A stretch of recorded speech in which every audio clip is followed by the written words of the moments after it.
Hey collective, welcome back to my channel. I hope you are all doing well. If you are new here, welcome. Do not forget to subscribe so you can keep up to date with all my latest videos. And if you are already a part of the tribe, welcome back. It's good to have you here. So this is going to be a general collective reading in love. Let's just see what the energy is at this time, what it is you need to know.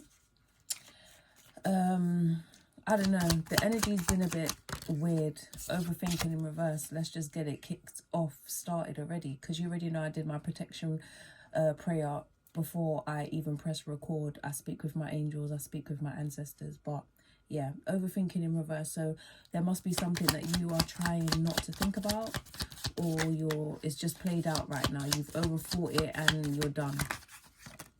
I'm sorry in reverse.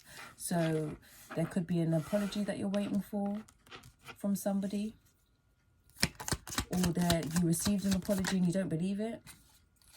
We have you disturb my peace and you keep me up at night. That pretty much goes hand in hand. So there's an energy, there's somebody that basically has come into your life and tries to turn it upside down every time they come in. They give you anxiety, they can possibly bring depression onto you, or this could be their energy that kind of rubs off on you. So when they come in to your life, they kind of project themselves onto you. So they're the ones who can't sleep at night. They're the ones whose peace is disturbed, and that's not your fault, it's their fault. Like, they disturb their own peace. I want you to have my baby. This person wants to do some nasty things to you. They want you to have their baby, or, you know, they want to have your baby, whatever shoe fits, you know what I'm saying? But at the same time, like, there's no peace in this connection. Which it's not good. Like, that's not the type of situation you want to bring a baby into. But hey, tell me more. Boundaries. And the card just fell, I don't know why. But boundaries is something that we all need to learn and have in life with everybody. Some people will never cross your boundaries. Some people you may not even have to create boundaries with, because they just know their place, or they just have their own boundaries, their own line that they will never cross. Or, you know, like, it's just really that simple. You know, I feel like I'm one of those people. Like, I have my own boundaries, so I'm not going to cross somebody else's boundaries if I wouldn't want them to cross mine. You know what I mean? It's only until you cross my boundaries, that's when the gloves come off, and then we can do whatever the fuck you want to do. Like, we do what it do. Simple as that. But ultimately, everyone should have boundaries in life. Tell me more. I have met someone else. So personally, I feel like you are about to meet someone else if you haven't met them already. Your person is scared of you meeting someone else. They possibly, most definitely have a third party. So they've already met someone else. They've been meeting people. But right now, I feel like they're scared of you meeting somebody. And so they should. Twin flame. So for a lot of you, the person that is in your energy is your twin flame, and you know this. You've gone back and forth about, oh, you know, like, a twin flame connection shouldn't be like this, X, Y, and Z. Like, a lot of people glorify it. They put some roses on it. Like, I don't even know how to, like, sometimes when I press record, what I want to say comes out of my mind. But the point of it is that people try to make twin flame romanticize the twin flame connection, when it's not all fucking it's just not all beautiful sunrises and honeymoons. Like, it's not that. Like, majority of twin flame relationships are, I don't want to say toxic, but can come across as toxic, especially if the person or one of the people in the connection are in a karmic energy. They can be very toxic towards the connection, but ultimately this connection is forcing you to grow. It's like holding a mirror up to you and showing you what you need to do in order for you to level up spiritually. So it's a beautiful thing when both of you are on the same page and both of you are I can't even speak, leveling up together. But a lot of the times one person usually, no. Literally, I did a reading the other day. Well, the last reading that I did, I couldn't speak. And I'm like, why don't, like, spirit wants me to get this message out, but there's somebody that doesn't want me to get this message out. But, you know, like, it's not always that you meet someone that's on the same page as you and that's willing to, or not even willing, that is able or that is ready and on the same journey when it comes to spirituality and when it comes to growth. You know, some people are very stagnant. Some people are stuck in addictions and, you know, things that just keep them still. And they are not strong enough to get themselves out of the rut, basically. Which is very sad, because then that means that, you know, like, they fuck up a connection that was meant to be. But then that's where the phrase, the one that got away, comes from, I reckon. The one that got away was somebody's twin or somebody's counterpart that basically outgrew them. And I feel like you can get to a place where your person cannot catch up to you as much as you want them to. It's gonna take a fucking miracle, you know? And miracles do happen, but damn, you make me happy. So it's just funny that, you know, you keep me up at night, you disturb my peace. I've met somebody else. I'm sorry, I'm not sorry. But then at the end of it all, you make them happy. And this is the fucked up part about it. Like, everything that's happened, okay, is on them. You haven't caused the breakup or the separation or the heartache or pain. You haven't caused any of this destruction. Their actions have caused this destruction. They are just too up in their arse. Like, their ego is just so big that they're blinded by the fact that they are like this is their fault, basically. So you would make them happy because you have done nothing to make them unhappy. All this unhappiness is them. Like, they cause your unhappiness. They cause you to lose sleep. They disturb your peace. The only reason why you disturb their peace is because you are a reflection of them. They project themselves onto you, and then it's like, you know, like, you give me shit, I'm gonna give you shit right back. You know what I'm saying? So it's like, somebody can't come in and disturb your life, like, try and fucking take your peace away, and then you're gonna be their peace. It doesn't make it really doesn't, it doesn't make any sense. Tell me more, please, spirit. It's just sex. So for some of you, this person was just using you for sex previously. If you haven't had sex with this person, maybe when they first met you, that was what was on their mind. Like, they would love to just get in your panties, get in your drawers. And then for others of you, the third party that they're with, it is just sex. But obviously that's not how you feel, because you don't want to share no one. Toxic, yeah. So this person is toxic. I don't even want to say that the relationship is toxic, because yeah, it definitely is, but your person is toxic. So wherever they go, whatever they do, toxicity is going to follow them.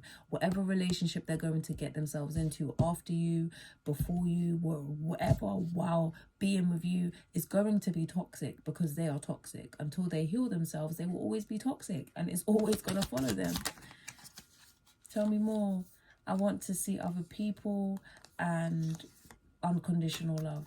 So I feel like it's you that wants to see other people. This person has unconditional love for you. You have unconditional love for them, and they know that, and that's why they thought that you would always be around. But that's just not the case, because now you want to see other people. Whatever they've done to you has caused you to just give up, and that's not something that you thought you would do. That's not something they thought you would do. But obviously whatever they've done is just too much. Oh, thank you. We have, oh my God, pregnancy and I'm jealous. So for some of you, they're scared that, or they're jealous that, you know, someone else is going to get the chance to get you pregnant, or someone else is going to get the chance to have your baby, or you have, or whatever. Yeah. And for others of you, pregnancy, like they feel like you want to have a baby with somebody else, or you know, they were the person that you wanted to have a child with and now they're not, and that makes them jealous. Like you want to be pregnant by someone else now. For a small selection of you, they may have got the third party pregnant, but I don't even want to go there. Like that is just I don't even want to go there. If it's meant to come out, it will. So I'm going to pull from the Lost Love Notes Soulmate Edition by the Empowered Feminine. Love these cards. Love her decks. Want to get many more of them. And the great part about her is that she lives in the UK, just like me. So I don't have to pay extortionate taxes and delivery charges and all of that stuff like that. I love me some oracle cards. I love me some tarot cards and whatnot. But yeah, no one don't want to be paying more for delivery than the actual cards. Anyway, what do we need to know, Spirit? My biggest fear is that you've moved on. Exactly. So they are scared that you've moved on with somebody else. That makes them very jealous because they love you. They may have not realized how much they loved you before, but they're starting to realize it now, especially now that you are moving on, or they can see that you're moving on, or it's just different. Like the energy is different. Usually they would, you know, be able to get you laughing by now, or they would be able to get you on side by now, but you are standing strong and firm in your decision, and you're like, fuck this, on to the next, you know. And I ain't mad at that. I am not mad at that. Oh, thank you, Spirit. I fantasize about making love to you. So I definitely feel like this person thinks of you with while they're with their third party, while they're not with their third party. Like it doesn't matter, you just stay on their fucking mind. Tell me more. Your smile is my favorite thing to see. Like they love everything about you. Like I said, they may not have realized this before. Sometimes you don't know what you've got until it's gone, and maybe that's what they're realizing now. But they definitely fantasize about making love to you. Your smile is their favorite thing to see, and they hate the thought of you being with somebody else. They hate the fact that you could possibly move on with somebody else. I've watched tarot readings. I can't even speak. I've watched tarot readings for guidance. So for some of you, you may have told this person that you watch tarot, or, you know, you may have got a reading from this person, or maybe this is just something that you have spoken about. Either way, they've watched some readings to get some guidance about what is going on. And you are my queen or my king. Emperor, Empress, like at the end of the day, you're standing in your energy, and they know this. As much as it disturbs their peace, or should I say it disturbs their demons, your light disturbs their demons, they fucking love it, because they know their higher self is in the back, like screaming, like, let me the fuck out, like you got me in this low vibrational fucking energy, and they just want to live their best divine lives, you know. I love your energy. Like I said, they love everything about you. And would you give me another chance at the bottom of the deck? They love everything about you, okay? And I can't blame them, you know? If you're a part of my collective, like what is there not to love about you? You know what I'm saying? Like, if your energy is anything like mine, like I feel where this person is coming from. Whatever they've done to you, if you can't forgive them, that is okay. Actually, no, I take that back. If you can't forget, that's okay. But you definitely must forgive. If it's not for them, you must forgive for yourself, so you are able to move on to whoever is for you. Because if you hold on, it's gonna make you bitter. You will turn bitter, you will turn angry, like you will not believe in love anymore. And that's not what you want for yourself. Like you don't want to be stuck in a negative, nasty, like unloving energy, while the person who put you there is just outside living fucking life, doing what the fuck they want to do, doing exactly what they did to you to other people. No. How you're going to win in this situation is by bouncing back, getting yourself together, getting your mind right, getting your heart right, healing, so you can manifest and welcome new, healthy, positive love into your life. Like, you are who you are. You are who you attract. Okay, so as long as you're working on you, you will attract somebody that is working on themselves too. As long as you are aiming to be the divine emperor that you are, and as long as you get there, that is who you're going to attract. Okay, like, I really think as well that maybe you should think about who the person you was when you attracted this specific twin, karmic, whoever the fuck they are, whoever this person is in whoever is in your energy right now. Think about the day that you met them, or think about the energy you was in when you started to get to know them, and shit will just start fucking making sense to you, baby. Okay, anyway, that's going to be the reading. I hope it resonated with you. If it did, please leave a comment. Don't forget to like, subscribe, show some love, leave your energy signature, and I will see you in the next video. Bye.